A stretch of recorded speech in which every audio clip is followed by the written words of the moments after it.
begin pacing the floor near my desk, clicking his fingers to expel nervous energy, and wondering aloud why I wasn't closer to finishing.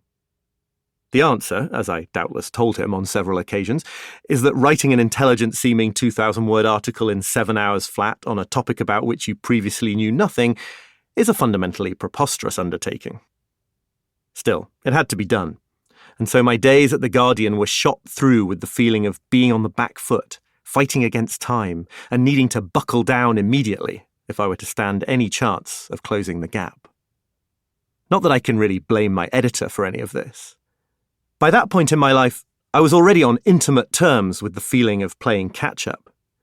Indeed, few things feel more basic to my experience of adulthood than the vague sense that I'm falling behind and need to claw my way back up to a minimum standard of output if I'm to stave off an ill-defined catastrophe that might otherwise come crashing down upon my head. Sometimes it felt like all I needed was a bit more discipline. At other times, I was sure the answer lay in a new system for managing my tasks and goals, which I'd tracked down just as soon as I got this article on smoothies out of the way. I devoured self-help books, tried meditation, and explored stoicism, growing slightly more anxious each time another new technique proved not to be the silver bullet. Always over the horizon, meanwhile, hovered the fantasy of one day getting on top of things, where things could mean anything from emptying my inbox to figuring out how romantic relationships were supposed to work, so that the truly meaningful part of life, the really real part, could finally begin. I know now, though I didn't back then, that I'm not alone in feeling this way. Frankly, I could hardly be less alone. Hundreds of conversations and email exchanges I've had since 2021, when I published a book about the challenge of using time well, have convinced me that this sense of not having life nailed down just yet, and needing to exert oneself harder and harder, if only to avoid slipping further back, is close to universal these days. The younger people I encountered seemed utterly daunted by the task of getting life into working order, while many older ones were dismayed that by 40 or 50, they apparently still hadn't managed it, and were starting to wonder if they ever would. Certainly, it was clear that achieving wealth or status didn't cause the problem to go away. Which makes sense, since in the modern world, external success is often the result of being even more enmeshed in the desperate game of catch-up than everyone else. Most successful people, as the entrepreneur and investor Andrew Wilkinson has observed, are just a walking anxiety disorder harnessed for productivity. The most common form of the anxious feeling I'm trying to pinpoint here is sheer, overwhelming busyness. The sense of having far too much to do in the time available for doing it. But it takes other forms as well.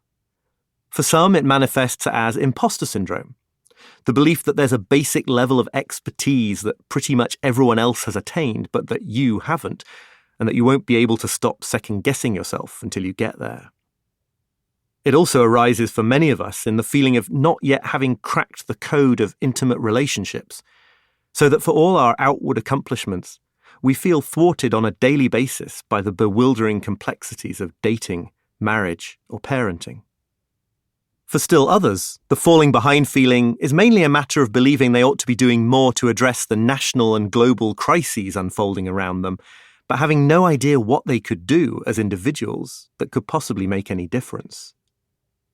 The thread that runs through all these, though, is the idea that there exists some way of being in the world, some way of mastering the situation of being a human in the 21st century that you have yet to discover, and that you won't be able to relax into your life until you do.